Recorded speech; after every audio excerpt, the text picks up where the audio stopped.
Mercedes, tell us how public libraries can be responsive to emergencies and disasters when they strike, and how your library fit into that.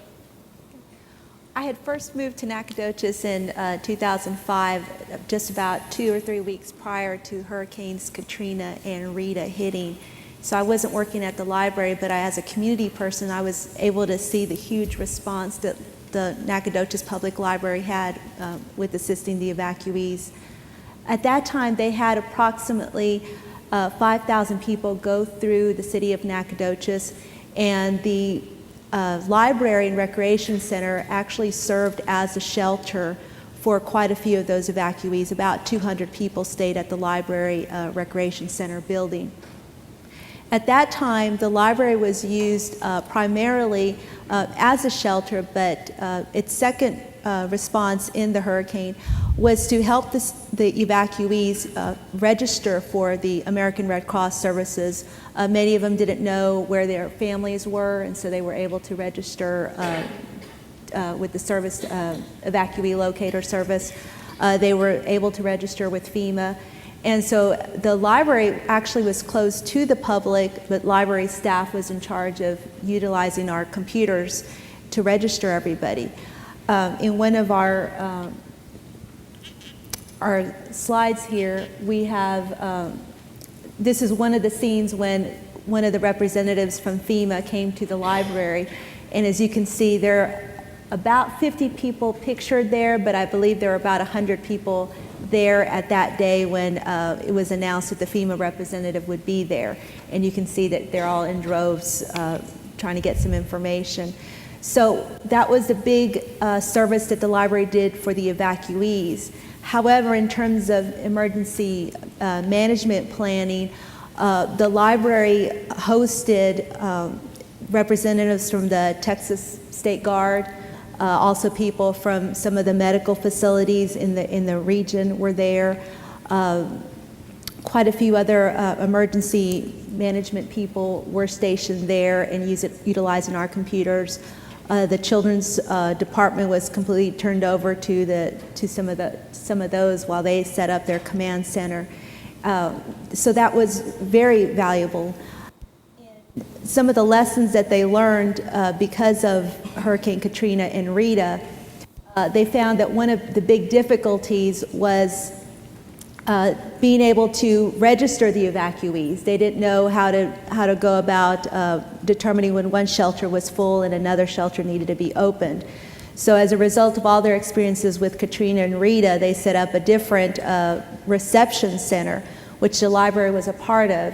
My task was to get about 12 library laptops and send them over to the command station, which we collaborated with one of the Baptist churches there, and we used their facilities and their Wi-Fi, but our computers, and we registered all the people that came from the south to Nacogdoches. And so we were able to not only get them registered into a shelter, but if people needed to get into contact with them, we were able to provide that information. And things ran much smoother in that situation. We were also the emergency management center for just for the police department and the other emergency agencies that came to Nacogdoches.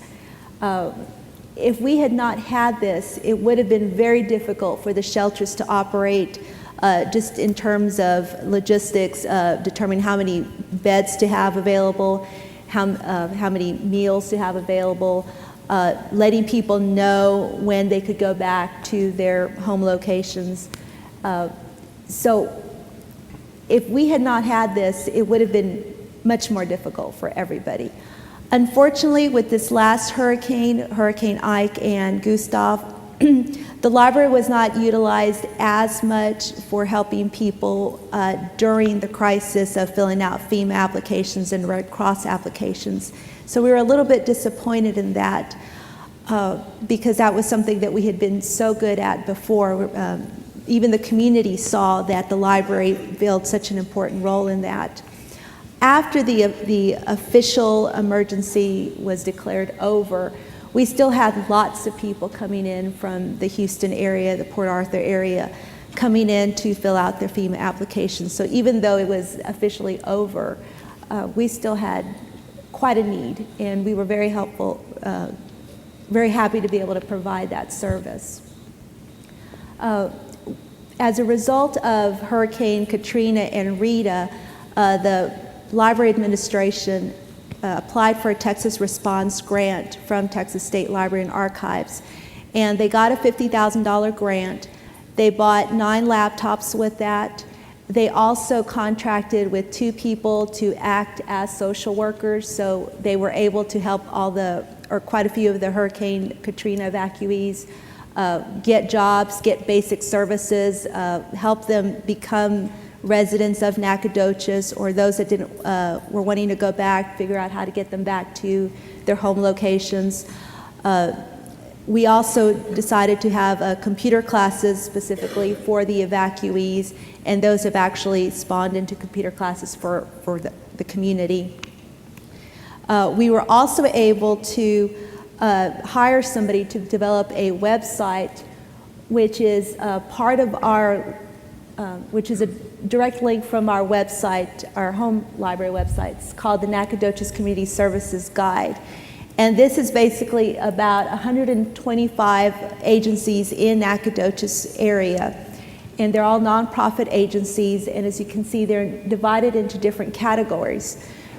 In doing a lot of the relocation of the evacuees, they discovered that there was not one location where people could go to find out, well, who provides housing assistance or who provides electrical assistance.